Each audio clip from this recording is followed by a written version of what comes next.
Dear Mark, this letter is to confirm the completion of your membership cancellation per your previous request. If this cancellation has been made in error or it was not properly authorized by you, please contact our member services department. What's up, guys? Welcome back to yet another riveting, absolutely riveting episode here on the Avion Awesome channel. And today I want to talk about the reasons why I canceled my 1,000 Trails membership. First and foremost, I think that most people are going to be just fine with 1,000 Trails.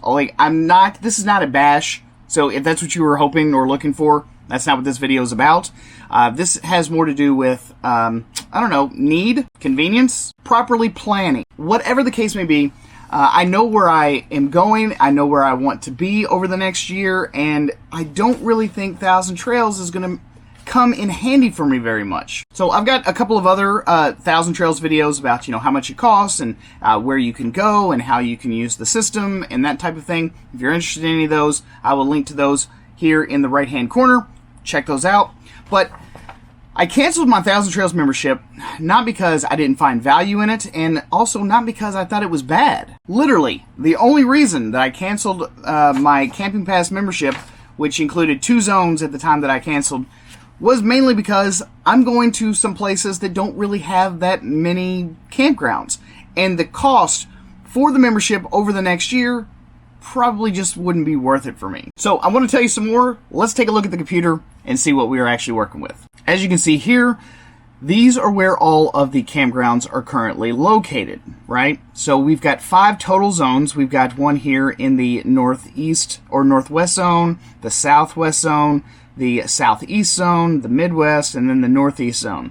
So you have 5 total zones all over the United States, and I happen to be traveling to Arizona. And for me, that is kind of an issue, right? First of all, I'm not 55 or older, so most of those blue dots that are located all over Arizona, those are RV resorts. Those are part of the the Trails Collection Package. Almost every single one of the campgrounds inside of Arizona are 55 and over age qualified campgrounds. There's only one official 1,000 Trails in Arizona. That would be the only one that I can visit, and that's the one in Cottonwood.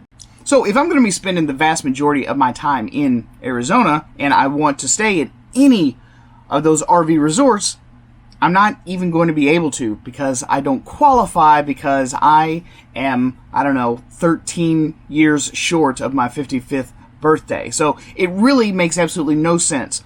Not to mention, when you're in Arizona, there's lots of BLM land there, and I am heavily equipped for boondocking out there in the middle of the desert. Like, I've got a ton of solar, and my camper has 65-gallon freshwater tank, and especially just for me, that would last me probably almost 2 weeks, I'm willing to bet. I've never had to push it that far, but just based on what I know about my own water usage, 65 gallons would last me a really, really long time. The other point that I wanted to make is I know for a fact that I'm going to be spending quite a bit of time in both Utah and in Colorado as spring begins to spring. I'm going to go up there. I want to check out like Antelope Canyon and Bryce Canyon and all that stuff. Plus, my brother is going to be moving to Salt Lake, so I want to go up there and visit. But if you look here on the map, you can see there's absolutely no campgrounds in either Utah or Colorado whatsoever. It's just not there. So not only would I be in Arizona and not be able to stay at any of the campgrounds except for one, once spring begins to crop up in around, February, maybe March or so, and I start making my way north to go check out Grand Canyon and Antelope Canyon and all those different national parks up there in northern Arizona and southern Utah, it literally becomes a matter of I've got all this money invested in the membership and I just can't use it. But I wanted to do a little bit of math with you, so let's figure out what a brand spanking new 1,000 Trails membership is going to cost you. So let's just assume that you're going to stay in an area that's got, plenty of campgrounds. Let's say Florida, southern Texas, California, or the Pacific Northwest. Those areas are going to have plenty of campgrounds, official 1,000 Trails campgrounds that anyone would be able to stay out, 55 plus or otherwise. Right now, they're also doing a promotion so that if you sign up before November 25th, you can pick one zone for the standard price, and then add on a zone completely free, which is about a $54 value. So it's not a huge add, but if you want to, say, explore the entire southern half of the United States, you could pretty well do that with this particular offer. So let me pick, I'm going to say, let's do the Southwest zone, which includes Arizona, California, and Nevada. And then let's do the Southeast zone, which includes Alabama, Florida, North Carolina, South Carolina, Tennessee, Texas, and Virginia. That's a huge zone. And let's just say that I want to make sure that I have plenty of in-betweens when I have to stay out of the system, and I will get the Trails collection for an extra $214 a year. So that brings me to a total of $799. And that's for a full year.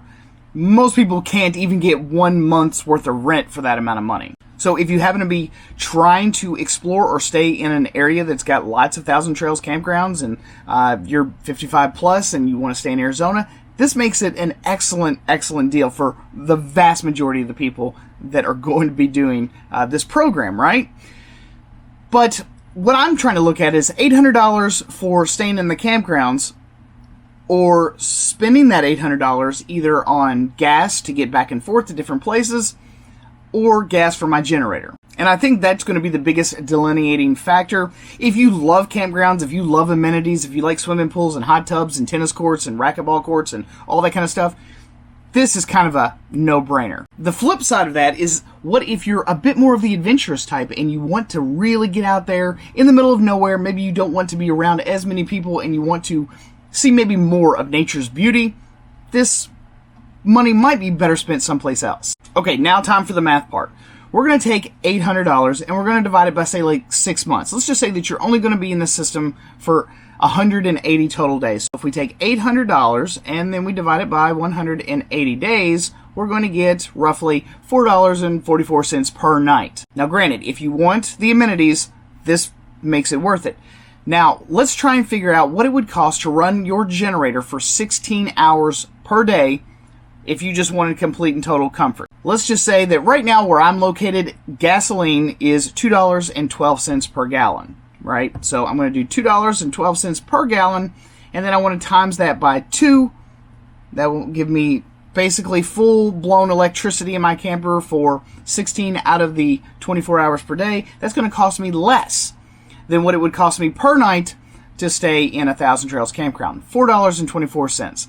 Granted, I am going to have some wear and tear on my equipment, and I'm also going to have to worry about changing the oil every, 25 to 50 hours or so. So you do have to kind of factor in those things. But if we give, say, 15 or 20 cents allowance for those extra expenses, it literally kind of starts to become a wash. Whether you want to do Thousand Trails or you want to get out there and explore, the price per night is getting so close between doing it all by yourself and actually staying at a campground.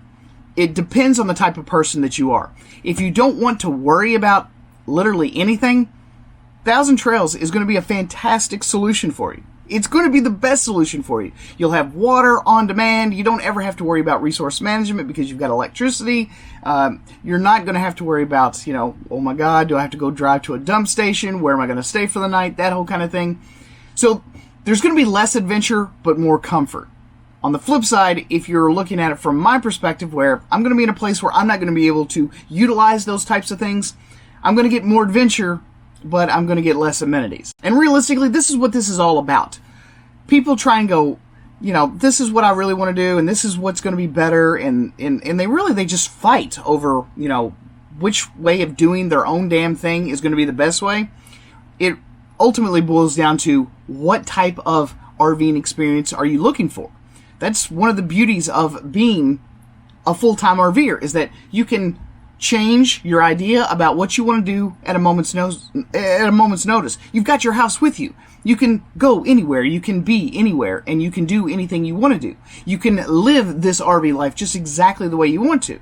And I think that's the reason that most of us, save for those that maybe had some financial issues, That's the reason we got into this in the first place, is we wanted more freedom to do what we wanted to do and when we wanted to do it. At any rate, guys, I hope this video helped you guys out in some way, shape, or form. If it did, don't forget to give the video a thumbs up. Also, subscribe to the channel for more videos just like this. And as always, thanks for stopping here and watching yet another riveting episode of the Avion Awesome channel. I'm your host, Mark Puckett. I'm going to see you guys again on the next one. Peace.